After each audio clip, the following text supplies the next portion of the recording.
3 drivers went into turn 16 last year thinking they had it under control. None of them finished the lap. Miami is not a glamour circuit. Miami is a punishment circuit. Dressed in glamour clothes, 19 corners, 3 DRS zones, asphalt so abrasive it destroys rear tyres at 1.2 seconds per lap after just 10 laps, and 1 hairpin that has triggered a safety car in 40% of all Miami races run so far. This weekend, every problem that every team has been hiding since Australia is going to be visible, on camera, in real time. Apex ERA. Let's build this circuit from the ground up. Sector 1 runs 1.8 kilometers of straights connected by tight chicanes. The sector demands 35% more downforce than Monza. That number alone tells you how technically complex the opening phase is. You're not flowing through this section, you're fighting it. Turn 1 is the first flashpoint. Entry at 285 kilometers per hour. Braking happens in 120 meters on a C5 compound, hard stop, short window. The challenge is not the speed, it is the blind entry.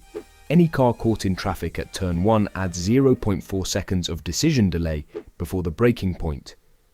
In a sprint weekend where track position from lap 1 defines the entire race, that delay costs positions before sector 1 is even complete. Turns 3 and 4 add another layer. These corners sit directly in the path of the setting sun at race start time in Miami. Visibility drops. Drivers are braking into a chicane they cannot fully see, with reduced reference points and crosswind interference off the stadium complex.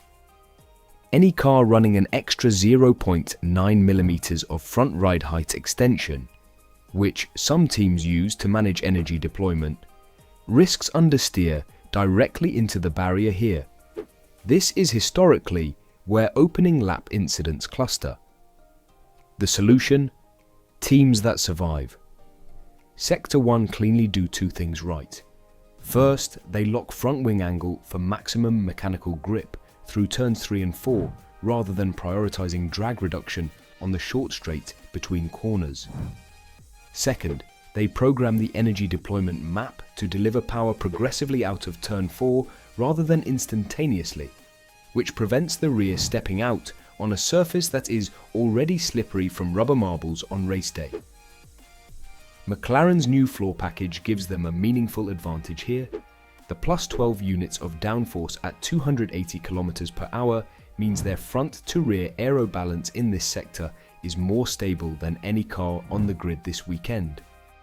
The problem, turns 7 through 12. The viaduct. The track climbs 2 meters in elevation through this section. That sounds minor, it is not. The elevation change shifts the aerodynamic load, distribution between front and rear axles mid-corner. Cars that have a stable platform on flat asphalt suddenly become unpredictable when the road rises underneath them. The viaduct sequence specifically demands 28 degrees of yaw angle to hold the correct line. Yaw is the rotational movement of the car around its vertical axis, essentially how much the rear of the car is pointing outward relative to the direction of travel. 28 degrees is aggressive.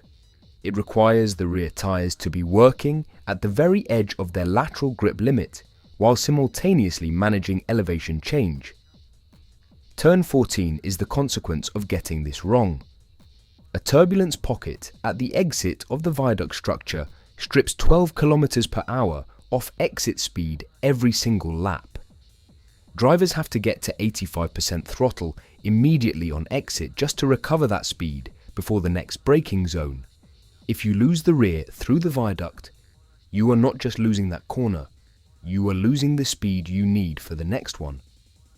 The solution, what the RB22 specifically needs through this sector, is better integration between the aerodynamic platform and mechanical behavior, more stable operating maps and more consistent downforce distribution front to rear.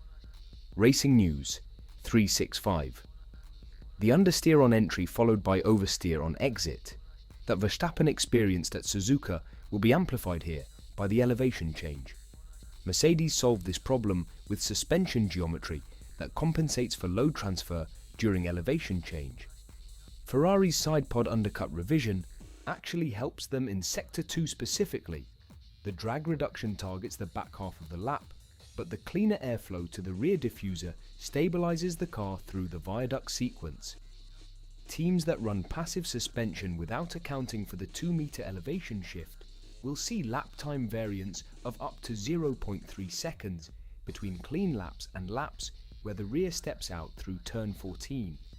The problem turns 13 through 19, and specifically 16 and 17. Average sector speed is 235 km per hour, and then the hairpin arrives. Turn 16 and 17, 40-meter radius, the tightest sequence on the circuit, entry at 310 km per hour. The car has to scrub down to 145 km per hour. Second gear, maximum lateral load, 5.2 G, on rear tyres that have already been working for 15 laps on 55 degrees Celsius asphalt. The snap over steer at turn 16 is not a driving error problem, it is a physics problem. Any rear tyre carrying more than 1 mm of wear loses grip without warning at this corner. The transition from braking to rotation happens faster than the tyre can respond. The rear breaks loose before the driver can react. 3 accidents per year at this sequence on average since the circuit opened. Trail braking here requires 1.2 seconds of progressive brake release, not a single brake input, not a quick jab. A graduated controlled reduction of brake pressure over 1.2 seconds while simultaneously turning into the apex. Any disruption to that sequence, traffic, a bump in the asphalt, wind, and the rear snaps. Rookie drivers face a 22% spin probability through this sequence under sprint conditions. F1 oversteer. That is not a marginal number. That is nearly 1 in 4 attempts ending in a loss of control event. The turn 19 exit adds one more variable. Entry at 320 km per hour. Exit at 290. The DRS activation here, which in 2026 is the straight line mode of the active aero system, fails in approximately 8% of attempts at Miami. The cause is crosswinds averaging 15 km per hour off Biscayne Bay, interfering with the rear wing deployment mechanism. 1 in 12 attempts to activate the overtake system on the main straight does not activate. Engineers have to account for that failure rate in every passing calculation. The solution. The 2-stint tyre strategy, specifically designed for Miami, runs C3 compound in the opening stint to manage graining through turns 16 and 17, then switches to C2 in the final stint for outright grip when tyre temperatures are more stable. Teams that attempt to run C2 from the start save 1 pit stop on paper but destroy the rear compound in the hairpin sequence before lap 20. The time lost through turn 16 on a degraded C2 tyre is greater than the time cost of an extra stop. McLaren's update is the direct technical answer to this corner. A 15% reduction in oversteer tendency through turn 16 and 17 is not an abstract performance gain. It is the difference between a driver who can push to 100% through the hairpin and a driver who has to manage at 85% to keep the car on the circuit. 2 teams brought significant packages to Miami. The implications run in opposite directions. McLaren, new floor plus revised winglet configuration, plus 12 units of downforce at 280 km per hour, 15% reduction in oversteer at the hairpin. Track position models indicate approximately 0.3 seconds of qualifying gain. But here is the deeper story.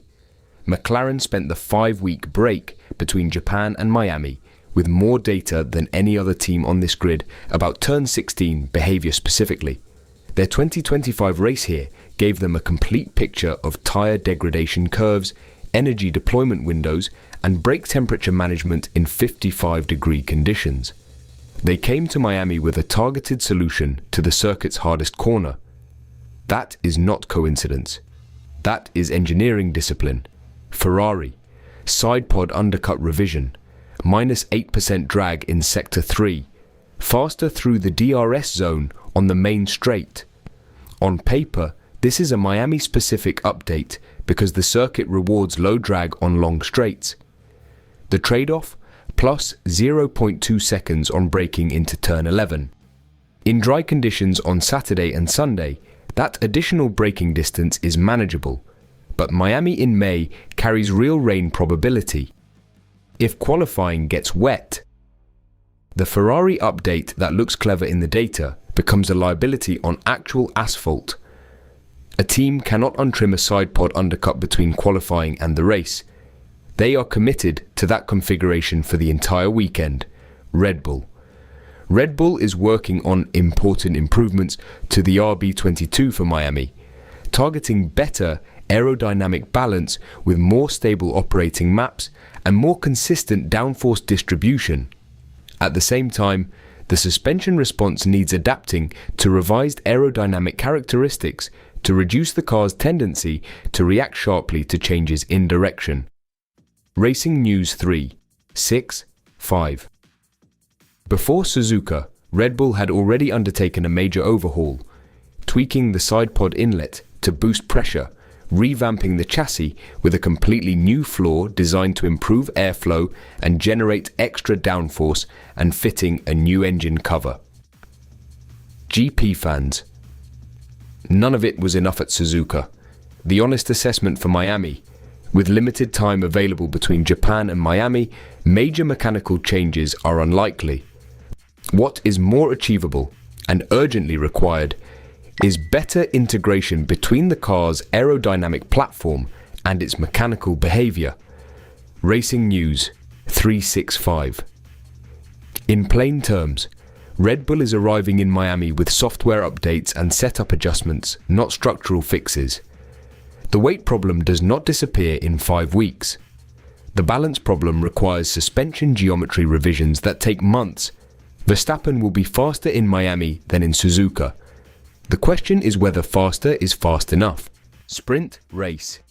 Main race. Two completely different strategy problems. Sprint. The undercut through turn 4 in the sprint is the primary overtaking mechanism. Every team knows it. The defense is to be ahead going into turn 3. The attack is to be close enough exiting turn 2 to make the move stick before turn 4 tightens. The problem for rookies specifically: 22% spin probability, attempting that move under sprint pressure. Half committing to an overtake at turn 4 in the sprint is worse than not attempting it. The car that hesitates loses rear grip mid-corner and drops positions it cannot recover in a sprint format. Main race. Pit window opens around lap 18. Standard stop, 28 seconds. But the DRS traffic penalty changes the math significantly. Cars running in traffic through the back half of the lap lose 1.2 seconds per lap compared to a clear lap. That offset must be calculated into the undercut decision. If a team pits 1 lap early and exits into traffic, they lose the time gain of the fresh tyre immediately. If they wait 1 lap too long, the car behind takes the undercut and the window closes. The global alert for the weekend: turns 16 and 17 carry a 40% safety car probability between laps 15 and 20. Every team that has not pre-modeled their virtual safety car strategy for that specific window will react 2 to 4 seconds slower than teams that have. In a sprint weekend where every second from FP1 through the main race has consequence, that reaction gap is a podium. Track temperature at 55 degrees Celsius drives rear degradation at 1.5 times the Bahrain rate. Drivers lose approximately 2 kilograms of body weight per hour in the cockpit. Cognitive function under sustained heat affects trail braking precision at turn 16 directly. A driver who underhydrates in the first 20 laps makes worse decisions in the final stint when the championship points are being distributed. Miami is the first real test of the 2026 season. Australia, China, and Japan told us Mercedes is dominant and Red Bull is broken. But those were circuits with characteristics that amplified those gaps. Miami is different. The hairpin punishes aerodynamic instability. The viaduct punishes poor suspension geometry. The tyre degradation punishes anyone who has not solved their rear balance. If Mercedes wins again here, comfortably. This championship conversation is over by Monaco. If McLaren's update delivers that 0.3 second qualifying advantage and they convert it to race pace, we have a genuine title fight on our hands for the first time in 2026. And if Red Bull's Miami package shows meaningful improvement at turn 16 specifically, Verstappen stays. If it doesn't, that exit clause conversation gets very serious, very fast. 3 questions, 1 circuit, 1 weekend. Drop your prediction below. McLaren pole or Mercedes? And does Verstappen make Q3? Subscribe to Apex ERA. Next video. FP1 telemetry breakdown. Real data. Real analysis. The moment the session ends. See you in Miami.